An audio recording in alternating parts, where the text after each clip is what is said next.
Hey, Dan Labbe alongside Chris Fedor, and we are here to talk Browns on, what are we calling this show? Browns Insider? I don't think so. Guess. That's Wednesday No? nights. So Wednesday nights? All Monday morning quarterback? No, that's No, that one's taken as well. Well, whatever. We're going to call it the Hoyer train because we're going to No, we're not. a little bit later. Jumping off.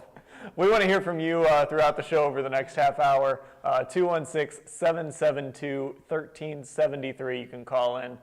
We want to hear what your thoughts were. The Browns 29-28 winners against the Tennessee Titans, a game that, frankly, Chris, they should have never been trailing 28-3. Yeah. They were trailing 28-3, and they turned that into the biggest comeback on the road in NFL history. Yeah. Somebody asked me yesterday, Dan, in a short phrase, describe your emotions after the game. And I responded by saying mixed emotions. Because like you said, it's the largest comeback win in NFL history on the road. It's a win on the road, and those are hard to come by in the NFL. At the same time, the Tennessee Titans are one of the worst teams in the NFL. They are. And they were playing more than half the game with a backup quarterback who has a ponytail. Okay, so I always look at games as, do I feel like the team got better? Do I feel better about the team now than I did before the game started? After the Steelers game, even though they lost, I was all high, I was all excited. I said, hey, look, they showed a lot in that game against the Steelers, and it wasn't anything that the Steelers had happened to them throughout the course of the game that allowed the Browns to play better. I look back at yesterday's game and say, that was Titans related. That wasn't Browns related. And it never should have gotten to that point. I'm not all excited about a 1-point victory against one of the worst teams in the NFL playing with a backup quarterback. 216-772-1373. You know, I said yesterday while I was watching the game in Nashville, the Titans are, like you said, they're a bad football team. Awful. And I watched some Titans games this week to kind of get ready for them, and they reminded me of so many Browns teams I've seen over the years. They are that bad of a football team. And in that first half of that game, they made Jake Locker look like Steve Young. Yep. That was embarrassing. Yep. You're absolutely right. The first half was terrible, and that's the thing. I mean, I can't erase the bad first half just because they had that come-from-behind win, because I still continue to go back to, would they have won the game if Jake Locker finishes that game? With the way that he played in the first half, if he would have continued into the second half, do they still win that game? And I don't think so, because the Browns' defense did not have an answer for Jake Locker in the first half. Think about that, Dan. Jake Locker, they didn't have an answer for Jake Locker, one of the worst starting quarterbacks in the NFL. Yeah. That's concerning to me. That wasn't the Browns getting better yesterday. That was the Browns, to me, even in a win, taking a step back. I felt better after they lost to the Baltimore Ravens in Week 3 than I feel right now. Yeah, and you're coming off the bye. You're facing a team that hasn't scored in the first quarter of a game. And they put 28 up in the first half. Yeah. That was rough. The run defense, still a problem. And we're going to get into that too a little bit. The Titans You can just eliminate at the run. end of the game. You can eliminate pass. You can just say the defense is a problem. The defense in general. Joe Hayden did not look good again yesterday, which is concerning because I think some people were thinking, get into this easy part of the schedule, maybe Joe Hayden's going to start to look better. Maybe the defense is going to start to look better. That's not the case. Yeah, you're right. Do you feel better about the Browns after yesterday's game? I am scared to death of the Pittsburgh Steelers on Sunday. I wanted to have a feeling going into this Pittsburgh game at home that the Browns can win the game. And I felt that way going into Tennessee. I said, you know what? The Browns are going into this game against Tennessee. They've got the better quarterback. They've got the better team. They're going to beat the Tennessee Titans, and they should beat the Tennessee Titans. And they should put together a performance that makes me feel good heading into the game against the Pittsburgh Steelers. And they didn't put together that performance that I needed to see to get my confidence built up. How are you feeling about the Browns this morning? Good, bad, indifferent? 216-772-1373. Dan Labbe alongside Chris Fedor. Look, though, Chris, the bottom line is twice we've seen this team now come back from big deficits. It was 27-3 in Pittsburgh. It was 28-3 yesterday, 28-10 at the half. So we've seen this team fight back in games where, frankly, they had no business. Even against Tennessee, when you're down by that much, you have no business winning that football game. Yeah, and to me, Dan, all credit goes to Mike-Pettine for staying poised.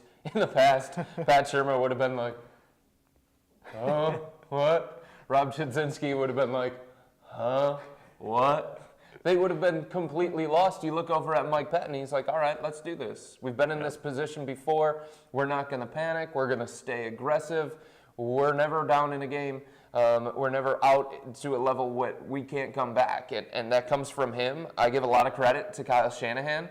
They didn't abandon the run. No, they didn't. It's the same thing that happened in the game against New Orleans, in the game against Pittsburgh. They know who they are. They know what their strength is, and they continue to play to it. So Kyle Shanahan gets credit, Mike Pettine gets credit, and of course Brian Hoyer gets a ton of credit because there's just something about guys. Either you have the clutch gene or you don't.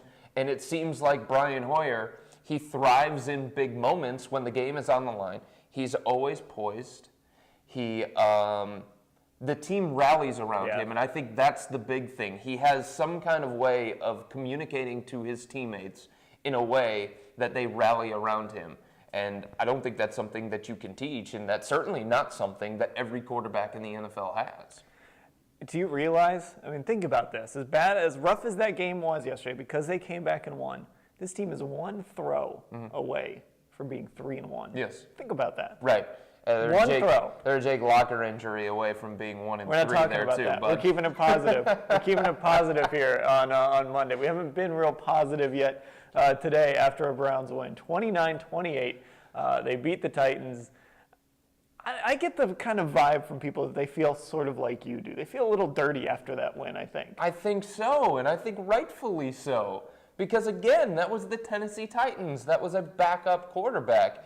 And if it's okay to feel positive about the Browns, even after a loss, because they showed progress and they showed positive steps and they showed reasons for optimism moving forward, I think it's okay to look back at a game, and even with the result being what it was, a win, I think it's okay to look back at the game, analyze it, give your honest thoughts on it, and say whether or not you feel better about the team moving forward. And I don't know how people, after watching that game yesterday against the Tennessee Titans, feel better about the Browns today than they did at 12:55 when the game started. Yeah, I'm with you. 216-772-1373.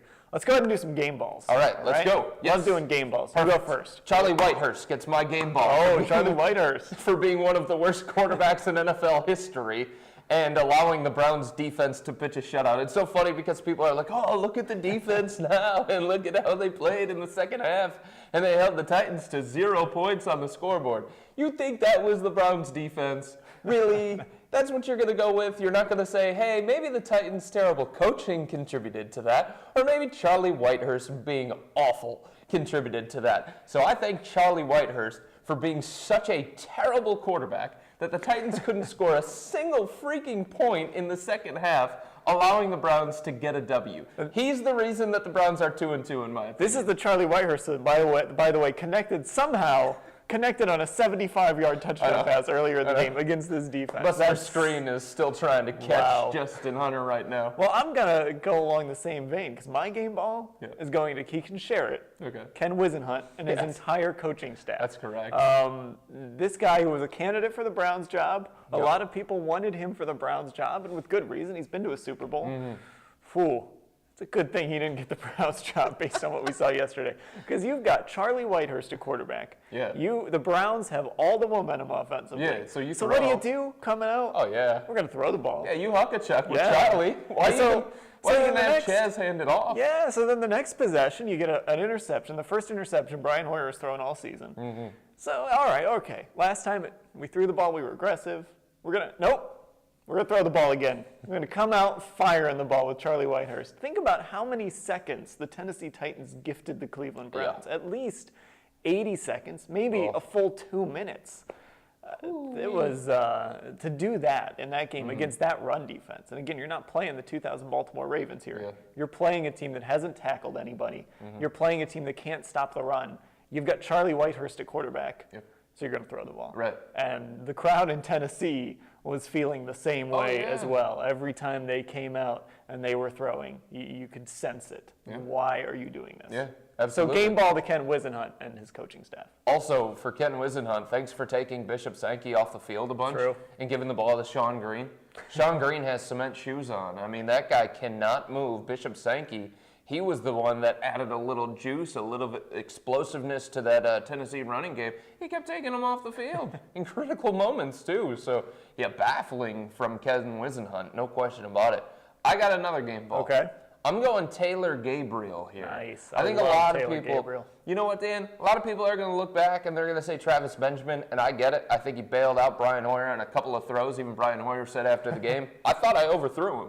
He went up, he got the ball. A lot of people are going to give it to Travis Benjamin, and rightfully so. He had 2 touchdowns. But Taylor Gabriel, for him to lay out for that deep ball late in the game with a defender blanketed all over him, those are the kinds of contested catches that the Browns have not made the last 3-4 years. Those are game-changing plays right there, and it came from Taylor Gabriel. Taylor Gabriel, an undrafted free agent, the guy who got the final spot on this wide receiver depth chart, and he's probably here because they got rid of Nate Burleson.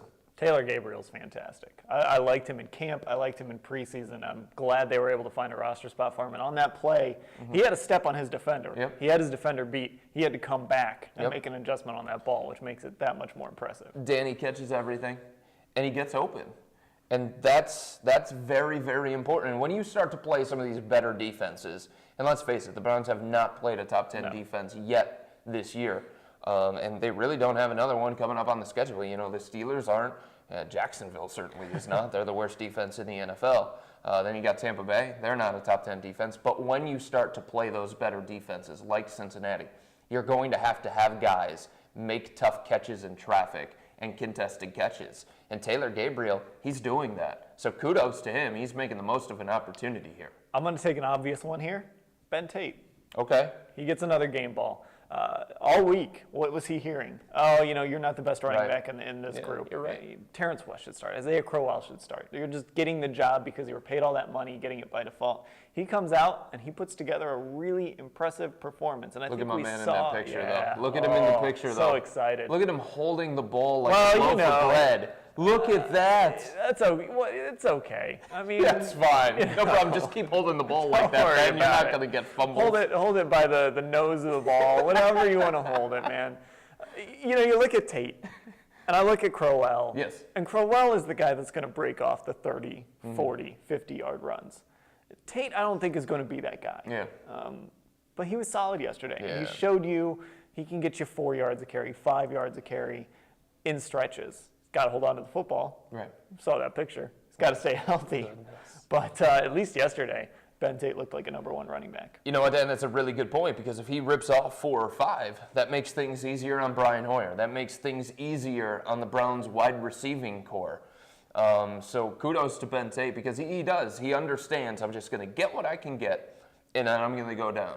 Any positive yards, no problem. Terrence West, every now and then, he's looking for that home run. He's kind of bouncing around. He's doing the Trent Richardson thing every now and then. Isaiah Crowell, I thought, did that a little bit too much yesterday, too, trying to bounce it to the outside rather than just taking 2 or 3 yards or something along those lines. You can understand why Kyle Shanahan wanted Ben Tate, why Mike Pettine wanted Ben Tate, Ray Farmer. He's the right fit for this team, and fit is so important. Yeah, but I agree with you with Crowell. I think his first or second carry, he got the ball, and for the first time really this season, I thought he looked hesitant. Yeah. He kind of danced around in the backfield. He's usually the guy that hits the hole really hard, explodes through, and gets big gains. Yep. I think in the end, Crowell is your big play back. He's the guy that's going to break those big runs. But Ben Tate at least showed you yesterday he's a solid guy. You can give the ball to a bunch of times. He's going to get you yardage. All right, so we got Gabriel. We got Wisenhunt, we got Whitehurst, and we got Ben Tate. Yeah. 4 game balls. You're not going to give one to Travis Benjamin. How about we both give one to Travis Yeah, he deserves Benjamin? it. After muffing that punt, Oh, my goodness. I was thinking, well, it's nice knowing you. Nice knowing you, Travis. But Taylor Gabriel's out here making plays, so sorry, bud, you're done. But then he made 2 big catches. And against Pittsburgh, go back to the Pittsburgh game. He had the game-tying catch. So my guy, Big Catch Benjamin. That's what we're going to call him. Is that what you're going From now on, Big Catch Benjamin. Don't let him return punts, but just throw the ball up to him towards the end of the game, and he'll make a play for you. I was thinking just like you. All right, if this speedy dude can't field punts cleanly, and he can't return kicks because he goes straight for the sidelines, what use do they have for him? He goes out there and he makes 2 big plays at wide receiver. And you know what was the best thing about those 2 plays, Dan? he recognized that the route wasn't available for him. He tried going inside on both, and he was like, whoa, there are a lot of Titans there. I'm going to go the other way. He broke off the route. He improvised, and Brian Hoyer read it well. He read it well, and he got himself open. That's not something that we've always been able to say about Browns wide receivers. And that was huge recognition. That was showing some football IQ right there from Travis Benj. Let's give a shout out to Miles Austin, too. He had a big catch on that last drive. And you know what? Brian Hoyer was pretty good in the pocket yesterday. He's not a mobile guy. He's not Johnny Manziel back there, but there were a couple plays where he had to kind of keep a play alive for a little while for his receivers to get open. He did a nice job kind of moving around, using whatever mobility he has to make plays. The guy's got to do better in the red zone, though. Yeah, I know. Dan, I'm starting to feel like we could give a game ball to the Browns offensive line every single week. The Browns offensive line opening up holes in their running game.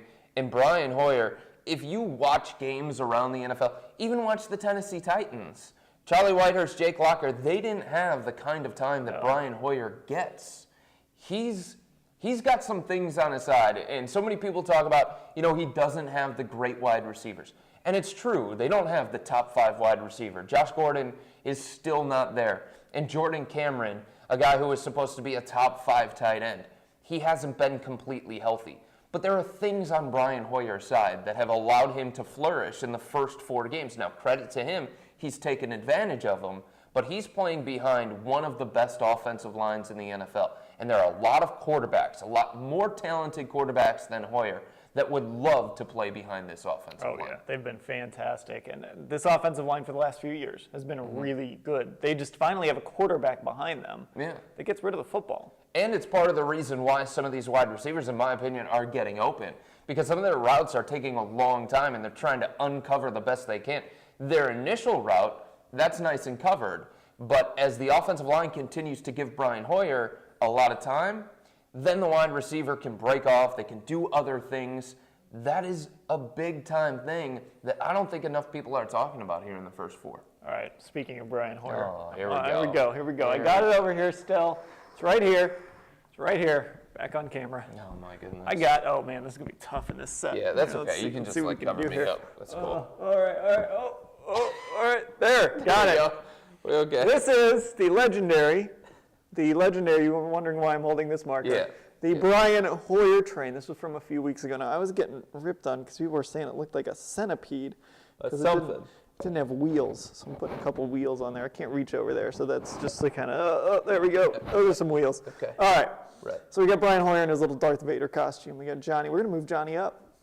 Johnny is moving up. Johnny's because Johnny's a happy guy. I didn't see him dancing in the post-game celebration. Johnny's moving up. Yeah, you know what? He's kind of being understated about it. He's got a big smile on his face because he was smiling yesterday in the first half. So that's Johnny right there. We got you right here. What is this? It's a 2. Oh, sure it is. Right. Okay, we'll do a little better right there. There's a 2. 22. Well, okay. Got a Johnny smudge. There's Johnny with a smile on his face, like in the first half yesterday. Yeah. Here's you, right here. That's me. Here's my guy in his Darth Vader costume. Way up front. Coming off of his second game-winning drive of the season. Yeah. Go ahead. Yeah. Where are you? Okay. You're still back here. I'm staying right there. We don't need the marker. We're going to stay put right there. Here's the thing.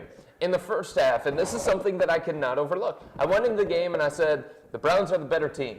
The Browns have the better quarterback. Brian Hoyer was outperformed in the first half by Jake Locker. Was he not? Yeah. Okay, so you're going to admit that. Sure. At least you'll admit that. Sure. Where are you on this train? I am staying impartial. Okay. All right. Yeah, I'm. You're just going to ask. I built the train. All right, perfect. So he was outperformed by Jake Locker in the first half. Those kinds of things can happen. Again, kudos to him. He had a game-winning drive. It was terrific. In the second half, he was very good. I thought at times his wide receivers bailed him out. Travis Benjamin, Miles Austin, Taylor Gabriel.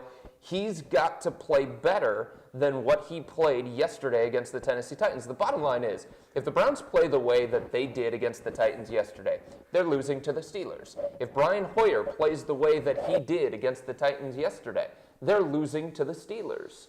He's got to play better. I can't let the result of the game overshadow how I feel about his overall performance. This doesn't mean that I'm calling for Johnny Manziel. I'm not calling for Johnny Manziel. You've got to be a dodo bird to be calling for Johnny Manziel after the way that Hoyer has played in the first 4. He's on pace for 4,000 yards passing and 24 touchdowns. But after yesterday's game, if we're doing it game by game, Dan, I'm not moving until I see a better performance. Oh, you know where you're going to be next week? You're right up there with Johnny. I hope so. I really do. I hope he goes out and he sticks it to the Steelers and he outplays Ben Roethlisberger. But my man can't get outplayed by Jake Locker. That can't happen, and that's what happened in the first half. Did it not? All aboard the Hoyer train. All right. At least. Just slide that down there. Yeah. Yeah, he did get outplayed in the first half. You're absolutely right, and he has to be better. He's got to be better in the red zone, too.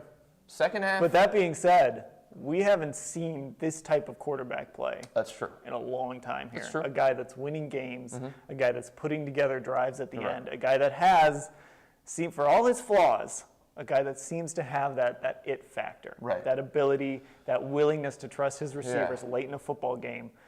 I mean, that throw to Miles Austin made a great catch. That was a gutsy throw, though, too. You're right. That was not an easy throw to make. You're absolutely right.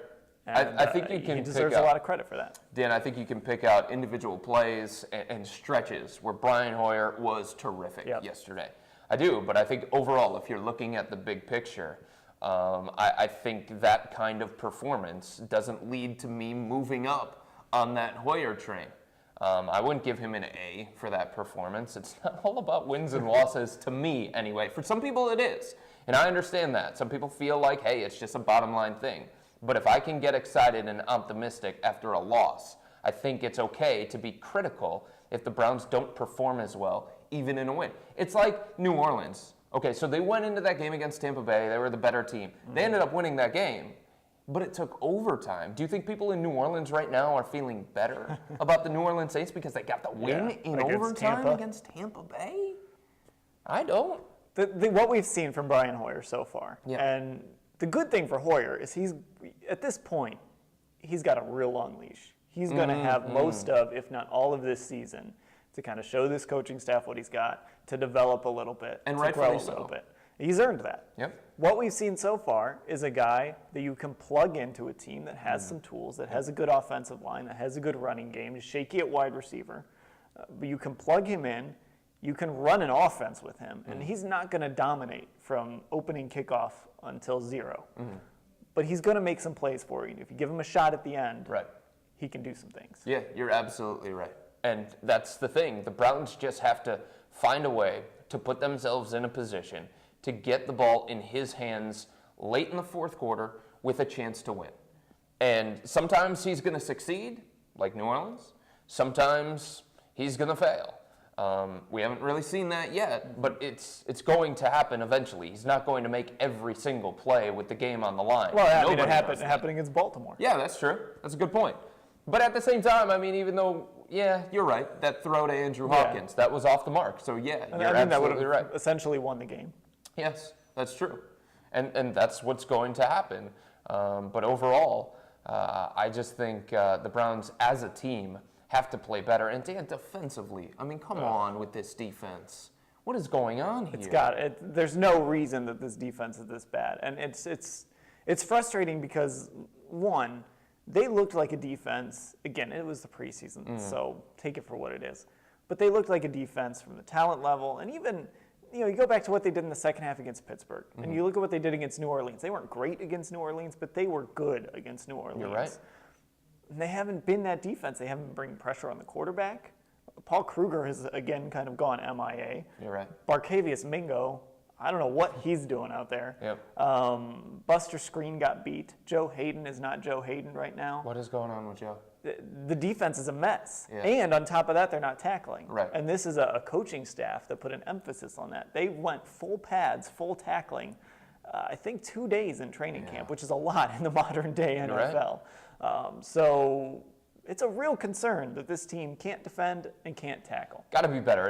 It's a lot to ask of this offense to continue to go out there every single week and score 20 to 25 points per game. That's a lot. This defense Look at all the money that they've put into the defense. Yeah. Look at all the draft picks that they've put into the defense. And in the first 3 games, some people were trying to say, well, you know what? It was Ben Roethlisberger, Super Bowl winning quarterback. Drew Brees, same thing. Joe Flacco, same thing. And then you were talking, well, Antonio Brown's going to be a Pro Bowler. Steve Smith got a chance to be a Hall of Famer. Jimmy Graham, arguably the best tight end in the game. So a lot of people were looking at the other side of the field. Okay, well, you go into the game against Tennessee, and I know you were on the road, but that's one of the worst offenses in the NFL. They had a myriad of problems in their first couple of games. There was no Super Bowl winning quarterback out there.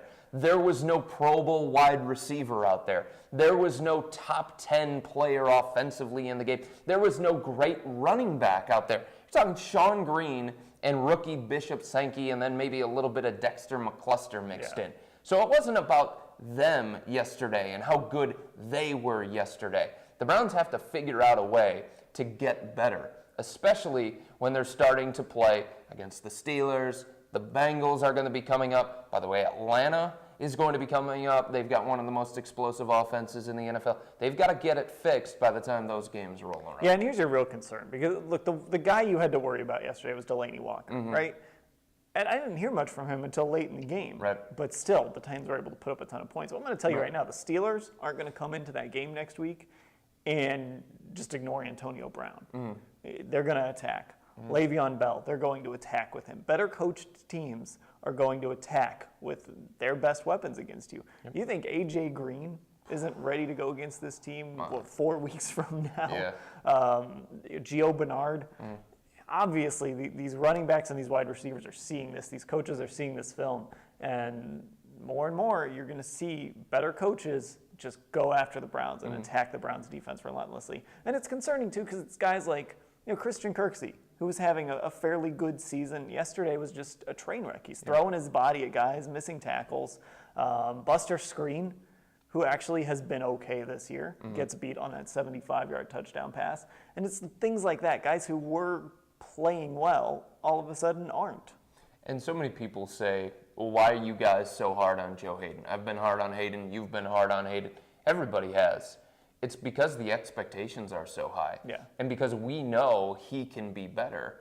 Mike-Pettine knows he can be better. Joe Hayden knows he can be better. And when you have the most important piece of a defense not playing up to his talent level, yes, he's going to become the target of criticism. If Seattle starts to struggle, who do you think it's going to go on? Richard Sherman, especially if he's the one that's struggling. And teams are throwing at Joe Hayden now, too. That's what bothers you. In the past, teams weren't necessarily throwing at Joe Hayden. They were throwing at the other guys. They're not scared of Joe Hayden right now, and that's a problem. You're right, and I think in the second half, the only thing that changed is Tennessee no longer had a quarterback that could take advantage of anything. There were guys running open in the second half. They showed it on some replays on the television broadcast. There were guys running open, and Charlie Whitehurst is just like, where do I go with the ball? Where do I go with the ball? What I want. Let me retreat and just throw it up for grabs. All right, real quickly, we got about a minute left. Let's hand out some grades. Oh, boy. All right. Start with Brian Hoyer. For yesterday? For yesterday. I've seen too many A's. I'll tell you what. Brian Hoyer. I'm gonna. All right. You got to give him at least a B for the win. That's where I'm gonna put him. I'll say a B, a solid B, a firm B. All right, that's where I am with him. Okay. See how that you Because go higher with where you are on this friggin' Hoyer I'm not train. on the Hoyer train. I built the Hoyer train. I built the train for Brian Hoyer to drive. It has nothing to do with Brian Hoyer. He gets a B from yesterday. Who is the right-hand man of Darth Vader? Do you remember? I'm not a Star Wars guy. There was the Emperor, but he was like above Darth Vader. Emperor Palpatine? I guess. Is that his name? Sure. I figured you were going to put you know you this in stuff. Look at you. You do. You're trying to act like you don't know Star Wars, and then I mentioned the Emperor, and you're like, oh, yeah, Emperor Palpatine. Yeah, all right. I feel like next week Dan's going to have a picture in an Emperor Palpatine costume so we can go right next to Hoyer. Right at the front. We'll see. So I'm giving him a B. Okay, Just because he won the game. I think Solid if they lose that game, we're talking C or lower. Yep. Ben Tate. Ben Tate, I'll give Going him with an all your favorites. Yeah, you really are. Thanks, Dan. Appreciate that one. I'll give him an A. He didn't fumble. He didn't get hurt. Those are two things that, a little bit of a problem there in week 1 against the Steelers. And he gave the Browns that running game boost that they desperately needed in the second half to get the passing game back going again. I thought part of the reason in the first half that it wasn't necessarily going the way that it needed to is that they didn't have the running game going as well as they did in the second half. I'm going to give him a B+. I thought he was really good. I still need to see some of those big runs, those big, explosive. Give me a 20-plus yard run. You know, if they're just going to keep feeding you the football that many times, give me something 20-plus. Yeah. So I'll give him a B+. He was excellent yesterday. Man, for a guy coming off a knee injury to go over 100 yards and be one of the big stories from the game, I thought that was a good step for Ben Tate. All right, let's see. Who else do we want to grade? The coaches. Oh, man. Well, defensively, you got to mix that in, too. So can I grade them individually? Sure, go for it. All right, Kyle Shanahan, an A. I thought he was terrific. I think his scheme sets up Brian Hoyer in a good position to succeed. I think his scheme allows a lot of wide receivers to get open, too. So I'll give Kyle Shanahan an A. Mike Pettine, I loved the gutsy call to challenge it. It was risky because he could have lost a timeout, and that would have been a big timeout to lose. But that was a gutsy call. I didn't like leaving points on the board at times when he bypassed some field goals. Yeah, he did that early in I think it was the third quarter. Yeah, so I didn't love that. But he's not Pat Shurmur. He's certainly not Rob Chudzinski. So I'll give Mike Pettine overall. He's also part of the defense, though. He's a defensive-minded guy. Defense is supposed to be his baby. I'll give Mike Pettine, let's give him a B-. A little bit better than average, but some things that I think he needs to focus on moving forward. And then Jim O'Neill, he gets an F. I don't know if it's him. I don't know if it's the players. I can't think that it's possibly the players because the players are friggin' good. I mean, you've shelled out free agent money. They should be at least. Kruger, Dansby, Dante Whitner. So he gets an F. Until that defense starts playing better, that's an F. Over and over and over again. I'm going to grade two of the coaches. I'm going to give Kyle Shanahan, I'm going to give him a B too. Because there was an approach, well, there was in the red zone, they had the ball 1st and 10 at the 11. Yeah. Okay. Run the ball for 7 yards. This was run the ball for 7 yards. Yeah. And then they threw the ball after that. They got down to the 4, and they just threw the ball 3 times, ended up not converting. I'm going to give Mike Pettine, I'm going to grade him pass-fail. He won. So he passes. Okay. That's all that matters. Jeez. You'd say that maybe that's not all that matters for quarterbacks. For a head coach, all that matters is did you win the game. All right. So for Mike Pettine, he's right at 500 for the season. He's what is that? That's a C. 500, yeah. So, okay, we'll call it a C for the year. Maybe I don't C+. know. I think 50% would be an F. I don't know. He's not an F. Not in football. We grade on a different scale here when it comes to football. All right, that'll do it for our Monday Browns show. For Chris Fedor, I'm Dan Labbe. We'll talk to you again next week after the Browns-Steelers game.